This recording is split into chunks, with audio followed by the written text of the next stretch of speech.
decía qué cosas harían diferentes a lo que hizo el sexenio del presidente Peña, que evidentemente pues fracasó en la estrategia de seguridad al haber cerrado el 2017 como el año más violento en las últimas 2 décadas.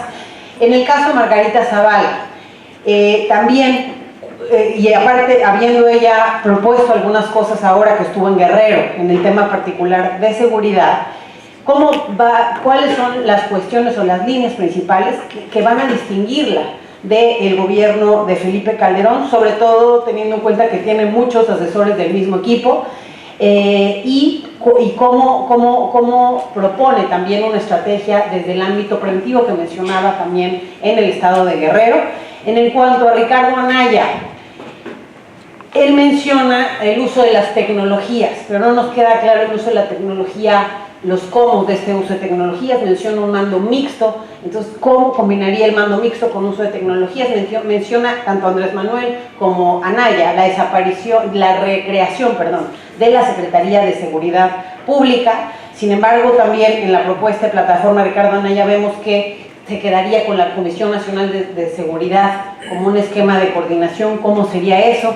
Y bueno, finalmente, y esto va para todos, muy poco se ha escuchado, o quizá de alguno un poquito más, pero sin una estructura real. Me gustaría saber en esta estrategia integral la parte de la prevención, qué peso le piensan dar a las causas del delito y no solo a los efectos.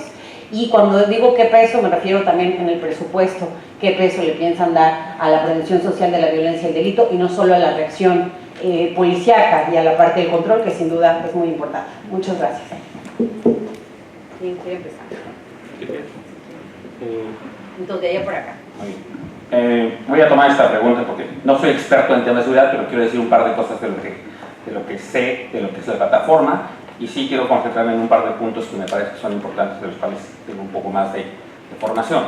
Uno es el tema de la amnistía. La pregunta que se plantea sobre el tema de la amnistía, quiero decir que no es una propuesta como tal, es la propuesta de discutir el tema de la amnistía, y lo ha aclarado muy bien la ministra Olga Sánchez Cordero, que está propuesta para ser secretaria de Gobernación, y lo ha dicho: la amnistía, la única forma en la que puede ocurrir es si el Congreso decide que hay una amnistía. Y lo que se plantea es que se discuta, que se convoque a las víctimas y que se decida cómo puede ocurrir un proceso de esta naturaleza, con miras a buscar la reconciliación nacional. Y eso implica, y así se ha dicho de manera muy explícita, no es perdonar a todos los criminales. Esa caricatura que se ha hecho, me parece que es justamente eso, una caricatura de una propuesta muy seria ante un problema que afecta a muchos mexicanos. Y la propuesta se ha enfocado en buscar la amnistía para algunos que han participado en algunas conductas que son criminales, en efecto, derivado de, muchas veces, de una circunstancia económica y social. Y estamos pensando, por ejemplo, en el caso de los campesinos, que muchas veces terminan sembrando productos que son ilegales, pero que es derivado, pues muchas veces, de las condiciones de violencia en las cuales conviven, y viven y sufren, y también de las condiciones socioeconómicas a las cuales se enfrentan. Y en ese caso, sí se ha planteado la posibilidad de que se discutan estos términos, pero no es la caricatura que se ha planteado de perdonar a todos los criminales. Entonces, y eso, insisto, lo que se ha planteado es como una discusión nacional con miras a buscar, insisto, un proceso que empiece a dar inicio a un esquema de reconciliación nacional. Ahora, sí quiero responder a un tema, esta pregunta de cómo exactamente se puede combatir, el tema de la prevención, que me parece muy importante. La discusión sobre la propuesta de violencia, en el caso de Morena, en el caso del candidato López Obrador y la coalición Juntos Hagamos Historia, hay un diagnóstico muy importante que tiene que ver con los jóvenes y las condiciones a las que se enfrentan. Porque mucho de la violencia, tanto los que la perpetran como los que la sufren, son fundamentalmente jóvenes. Jóvenes, personas entre 15 y 29 años de edad, son las principalmente afectadas por el tema de la violencia. Parte de eso tiene que ver con la falta de oportunidades de estudio y de trabajo. A los que muchas personas le llaman peyorativamente niños, que nosotros lo que nos referimos a ellos como personas que no tienen oportunidades ni de estudiar ni de trabajar. Y para eso hay un programa propuesto con bastantes recursos para darles becas a los jóvenes que están en estas condiciones específicas, no para que no hagan nada y se queden en sus casas, sino para que tengan una alternativa a lo que hoy en día está ocurriendo. Muchos de ellos se incorporan a conductas antisociales y que puedan en realidad empezar a ir o a la escuela si así lo quieren, a capacitarse si así lo desean, o bien a incorporarse a trabajar con empresas que los puedan ocupar y les puedan dar un proceso de tutoría y mentoraje. Eso es lo que nuestro diagnóstico es socioeconómico antes que inseguridad laboral.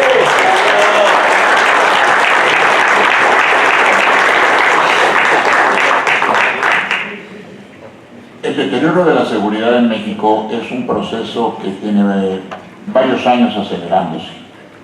Es un fenómeno cultural que para erradicarlo no basta soluciones policíacas y no basta tampoco una acción gubernamental, sin soslayar, por supuesto, la responsabilidad del gobierno como líder de una comunidad y como responsable de administrar los fondos públicos para dar a la sociedad que gobierna el principal y fundamental servicio de cualquier gobierno, que es la seguridad. Recordemos que los estados nacieron, las organizaciones políticas nacieron en búsqueda de una comunidad de la seguridad a través de su líder y el procedimiento de este establecido. De manera que tenemos en el tema de seguridad una responsabilidad conjunta, sociedad y gobierno. Y esto conlleva los esquemas que Margarita Zavala propone en materia de prevención. Retomar la educación que los de nuestra generación tuvimos desde el primer año de primaria del civismo, en donde se nos enseñaba el respeto a la ley.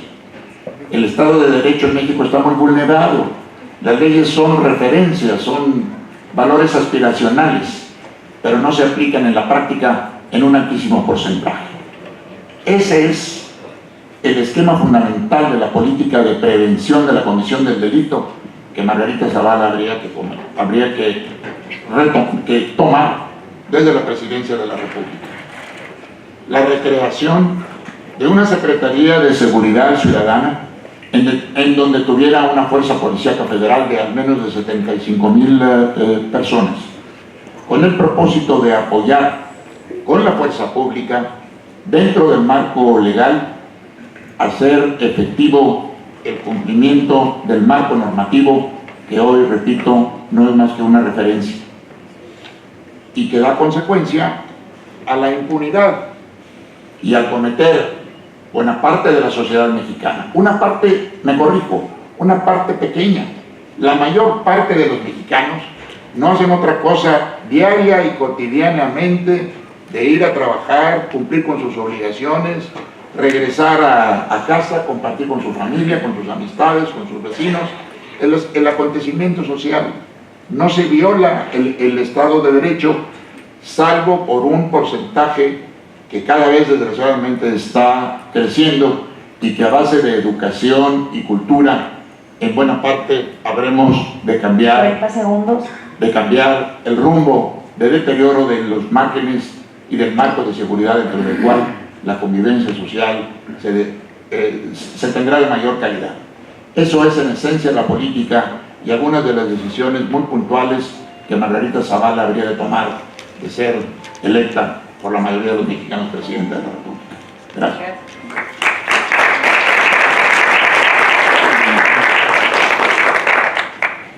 Cuando llega el presidente Peña como presidente de México, cometió un grave error. Desaparecer la Secretaría de Seguridad Pública e integrarla a la Secretaría de Gobernación y hoy tenemos el desastre que todos conocemos. De tal manera que cuando Ricardo Anaya plantea el uso de la tecnología, tiene que ver con simplemente actualizarlo, simplemente acatar incluso lo que se plantea en varias leyes importantes. Por ejemplo, puedo mencionar dos: la ley contra la tortura, ¿sí?, que puede prevenir otros delitos como la desaparición de personas, esa es la segunda ley, y el uso de las tecnologías para que lo tengan quienes forman parte de las corporaciones policíacas. Tiene que permitir saber qué es lo que pasa con una persona cuando se aprende y a dónde va a dar, para evitar que pueda o sufrir tortura o simplemente desaparecer.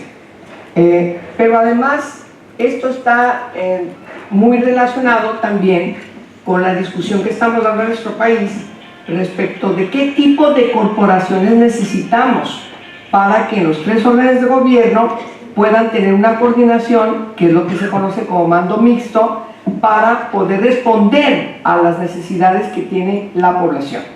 No es lo mismo una policía federal que tiene un contexto de trabajo muy específico, o las policías estatales o incluso las policías municipales.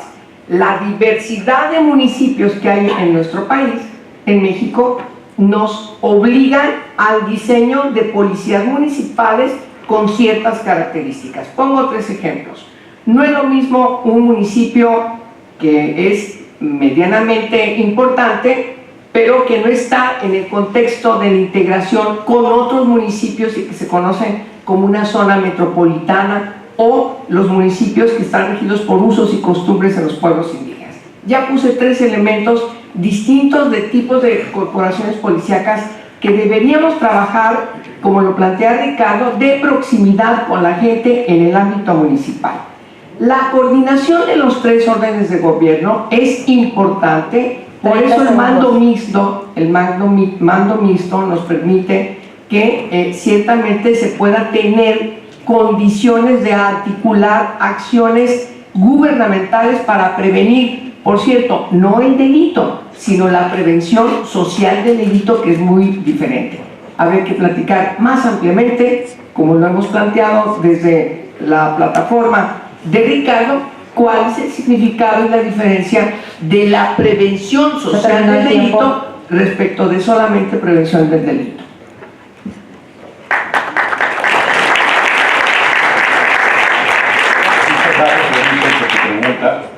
Tu pregunta venía dirigida puntualmente a la propuesta de José Antonio respecto a las armas y el dinero. Las armas y el dinero es el insumo que utilizan los criminales para hacerle daño a la sociedad. Hay muchas razones por las cuales están en esa circunstancia y hay que verlo integralmente, y paso ahí en la segunda parte de mi pregunta, pero en concreto, ¿cómo quitarles las armas y el dinero? En Estados Unidos existe, aquí en Arizona existe la extinción de dominio. En México, el proceso de extinción de dominio corre la misma suerte que el proceso penal de los acusados.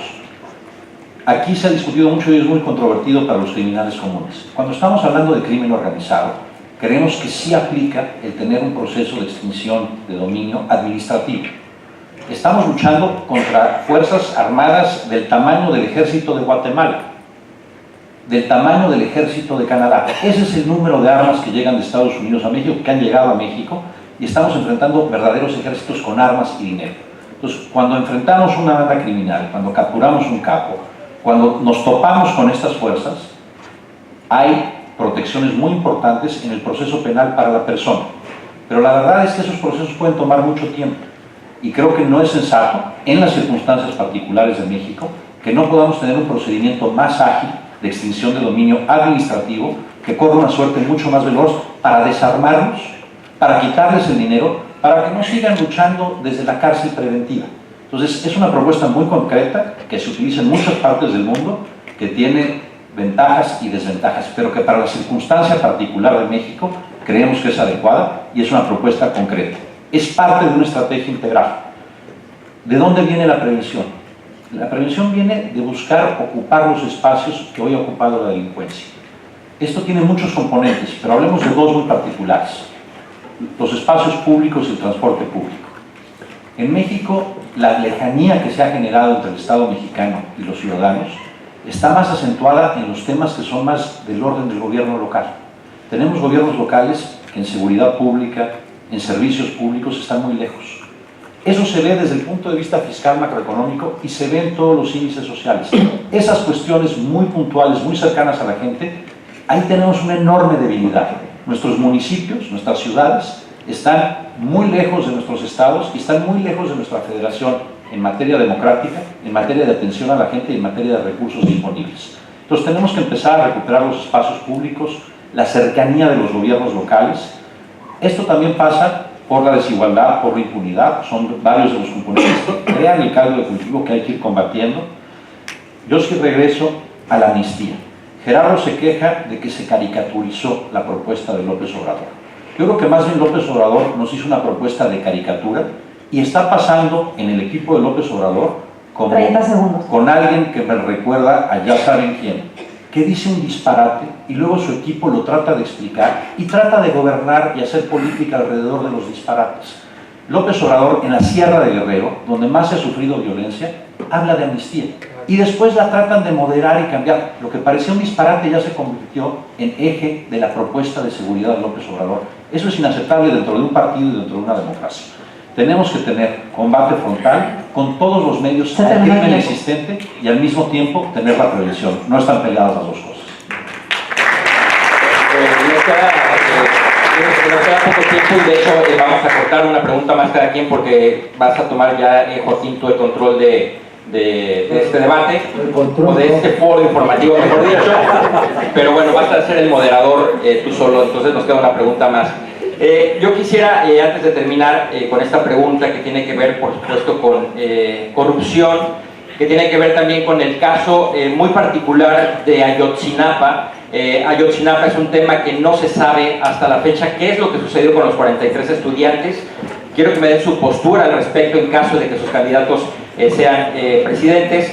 Y también preguntas que tienen que ver con ustedes mismos como parte de estas propuestas. En el caso de Fernando Canales Clarion, ¿cómo entender esta separación de Margarita Zavala y Felipe Calderón? Si Fernando Canales Clarion tiene negocios con Felipe Calderón, tienen una gasera en Chile, también tiene una gestión de gobierno en Nuevo León que se puede decir de claroscuro, dejó una deuda muy grande en el estado de Nuevo León. ¿Cómo entender, ahora que usted forma parte del equipo de Margarita Zavala y que van a tener una postura distinta?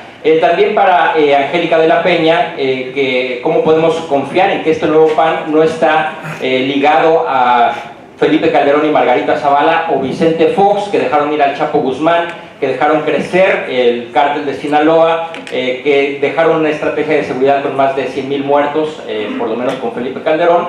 Y también a Luis Madrazo, preguntarle sobre el tema de corrupción de parte de José Antonio Meade, si es una figura intachable que ha estado en la gestión de Enrique Peña Nieto, ¿por qué sigue en ese mismo partido como funcionario si es intachable? Y también preguntarte qué pasó con esta publicación que dice Baltasar Hinojosa, que tuvo 7,500 millones de pesos que utilizó para su gobernatura y que perdió en Tamaulipas y que tú le autorizaste siendo parte de este boquete de la banca de subdesarrollo, que tú autorizaste esos 7,500 millones de pesos. Y al embajador Vasconcelos, después de que lo nombrara parte del gabinete de López Obrador como canciller, también cuando usted lo nombran, tienen algunos señalamientos de parte de partidos de oposición del incidente que tuvo en Dinamarca cuando conducía en estado de ebriedad y se metió en sentido contrario. Dicen, ¿cómo puede ser posible que vaya a ser canciller alguien que tiene esta mancha en su historial? Antes de que contesten nuestros participantes, vamos a reducir el tiempo de participación para poder movernos un poquito más rápido hacia la pregunta que le corresponde a Daniel y sobre todo darle el espacio que le corresponde a nuestro invitado Joaquín López Dóriga. Correcto, serán 2 minutos, 1 minuto, 2 minutos, serán 2 minutos. 2 minutos y tratar de ser precisos para poder movernos un poco más rápido. Adelante. Yo tenía mucho respeto por Univisión, León Felipe, pero ahora ya no. Las informaciones que me hiciste son falsas. Primero, tengo 0 negocios con Felipe Calderón, 0 sobre 0. No sé de dónde sacaste esa fuente de información. 1, 2. Aumenté la deuda del gobierno de soy el único que la ha reducido, está documentado. Cuando usted fue secretario de solo en las calles y nadie me reclama nada, al contrario, no falta que es que a los políticos en México nadie le reclama nada, esa es la no, es el indicado,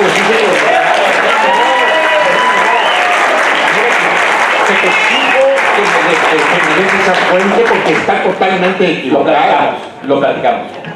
Entonces, vamos siendo serios.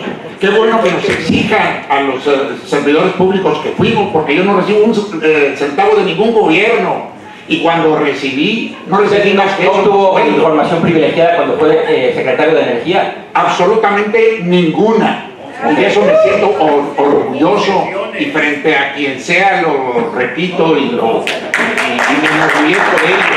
Sabemos quiénes somos honestos en México. No todo está podrido en nuestro país. y yo soy uno de ellos, de los que no estamos podridos. Todo el dinero que usted tiene es 15 limpio. años en el gobierno. Todo el dinero que usted tiene es limpio. Absolutamente, resultado de 3 generaciones de trabajo, y está documentado y está pagado hasta el último centavo. 30 segundos, por favor. No, de manera que vamos respetándonos, que también la prensa tenga un sentido de responsabilidad frente a las imputaciones que hace.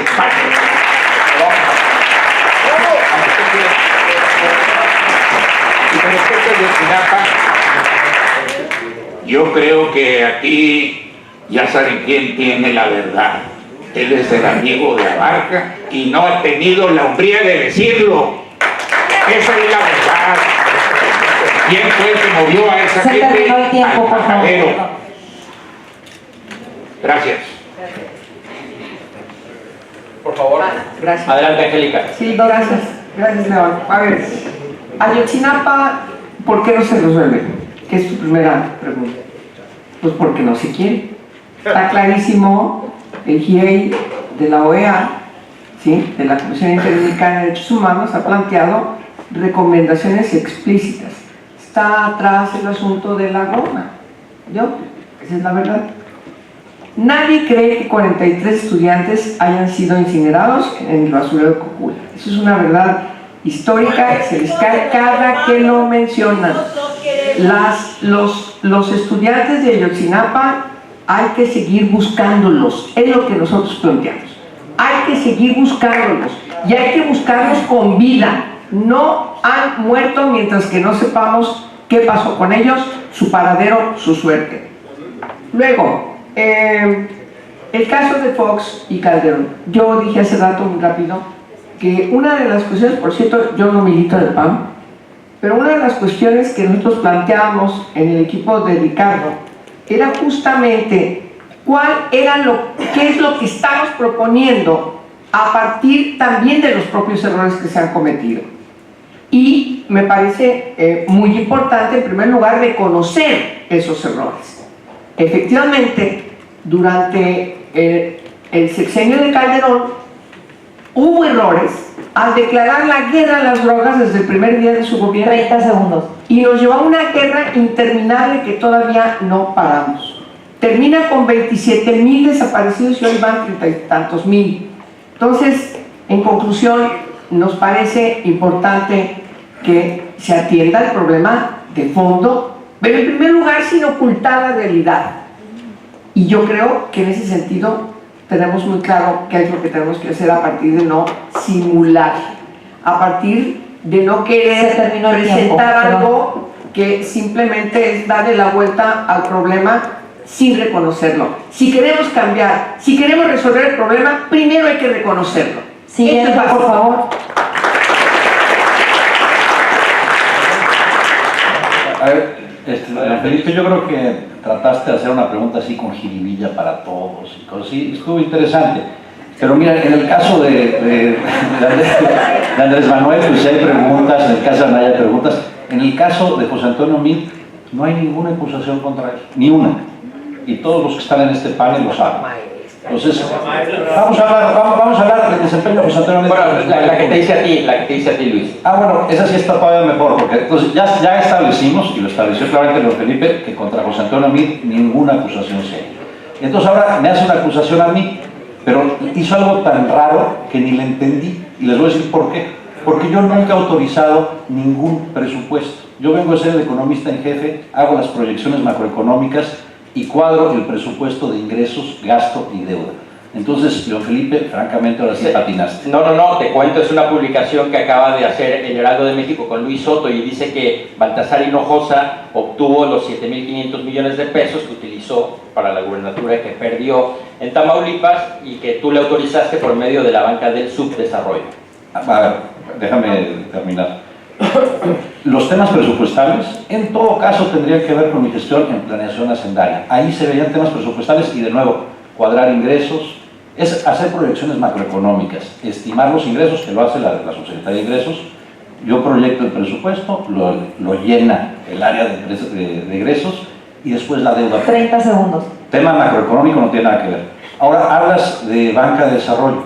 Nada más señalar que Baltasar Hinojosa compitió por la gobernatura cuando yo ya estaba en planeación y que la banca de desarrollo no da presupuesto. Es todo.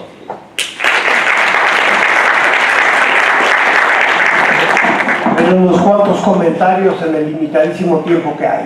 Ayotzinapa, nuestra postura es que tiene que continuar la investigación, puesto que no está claro hasta el día de hoy qué sucedió ahí realmente. Pero sí quiero mencionar que el señor Abarca, en forma alguna, ha sido un militante de Morena, una persona cercana a López Obrador. Yo tengo entendido que fue el PRD, los líderes, los llamados chuchos. Perdón, ¿puedo nada más continuar con lo que estoy diciendo? No, pero no digas.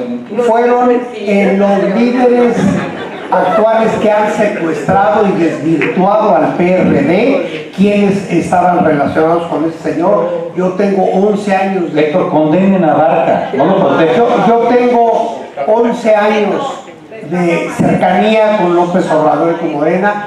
Jamás en mi vida me he cruzado o he conocido en forma alguna a este señor. Pero en todo caso hay que investigar qué pasó ahí.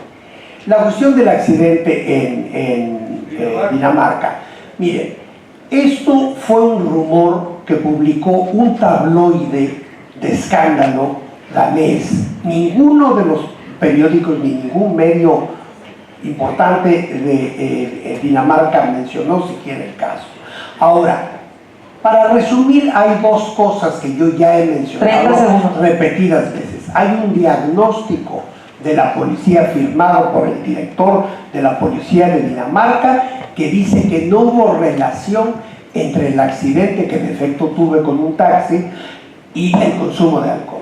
Y algo que me parece todavía más significativo y que yo creo que debería de aclarar todo. La reina de Dinamarca me otorgó la más alta condecoración que otorga ese país meses después del accidente este. Si eso no aclara las cosas, ya hay mucha mala fe. Y quiero nada más decir una cosa que yo creo que resume mucho de lo que hemos dicho. Me llamó la atención que el doctor Madrazo Siguiente, por favor. Perdón, se terminó el tiempo. Perdón. Voy a echar una última, teacher, ya, porque esto ya está, pues, ahora sí, totalmente politiquero y totalmente, yo creo que salido del contexto de lo que íbamos a estar revisando. Estaba para todos, no, yo no tengo acusación específica para nadie, porque yo quiero escuchar propuestas de los representantes de los candidatos que ustedes están dándole aquí. Al principio que estábamos también escuchando, hubo una crítica muy fuerte a que Donald Trump haya destinado elementos de la Guardia Nacional como comandante en jefe de las fuerzas a resguardar su frontera, una situación de soberanía que todo el mundo sabemos que uno protege su casa como le da su gana, siempre y cuando no cometa una ilegalidad, ¿no? El hecho de que Donald Trump ordene, al igual que lo hizo George W. Bush, igual que lo hizo Obama, también movimiento de tropas a su frontera, en su casa, que haga lo que quiera, yo no sé por qué lo estamos criticando nosotros como mexicanos. Si en nuestro país tenemos más de 12 años que el ejército anda en la calle, no en las fronteras específicamente, confrontando criminales y demás y todo eso, ¿no? Entonces, y estamos en el tema de seguridad. Y otra cosa, el doctor Héctor me mandó a leer y a buscar información de qué es lo que quiere hacer Andrés Manuel López Obrador con el país y todo. Don Héctor, con todo respeto, yo vine aquí a escuchar, no que me dijeran a dónde ir a leer. Si me quiero informar, pues voy a telemundoarizona.com, la mejor información que puedo. Ahora, candidatos o candidatas, ¿van a sacar el ejército de las calles de México o va a seguir allí otros 6 años? Lo vamos a seguir viendo a la Marina, vamos a seguir viendo a los hombres y mujeres de verde, vamos a seguir viéndolos ahí. Y vuelvo al mismo, ¿por qué estamos criticando a otro gobierno extranjero si hace movilizaciones de su ejército, si en nuestra casa movemos al ejército desde hace años? ¡Bravo! Un minuto de respuesta, por favor. Muchas gracias. Me faltó Ayotzinapa y decir que ahí López Obrador tiene que condenar, no se vale rehuir. Yo coincido con Fernando, lo que vamos a hacer es contratar al presidente y cuando describió las características, yo claramente escuché las características de José Antonio Meade. Ahora, tú hablabas si los candidatos van a sacar al ejército de las calles. Obviamente los candidatos no, el presidente o la presidenta aquí. El presidente va a sacar, José Antonio cuando sea presidente va a sacar el ejército de las calles. Déjame decirte, todos yo creo que queremos sacar al ejército de las calles, todos queremos que regresen a las barracas, todos queremos seguridad pública, que manejen. nuestras policías federales, estatales y en su caso municipales, pero no vamos a sacar al ejército y dejar a la gente desamparada. El ejército está ahí por necesidad, no por gusto. Vamos a sacarlo cuando se pueda sacar en orden, cuando tengamos manera de sustituirlo. ¿Por qué critican a Trump entonces que saca su ejército? ¿Por qué criticamos a Trump? Porque Trump lo está haciendo por razones internas, como una afrenta a México, por grilla política, por su frustración, y está amenazando al país al mismo tiempo que negociar. Eso es ofensivo, contraproducente y va a atenta contra México y los intereses de Estados Unidos. Gracias, Daniel. Mira, Respuesta express. Express. En primer lugar, Trump manda a la Guardia Nacional después de la caravana de viacrucis de inmigrantes de El Salvador, de Honduras y de Nicaragua que empezaron a atravesar a México.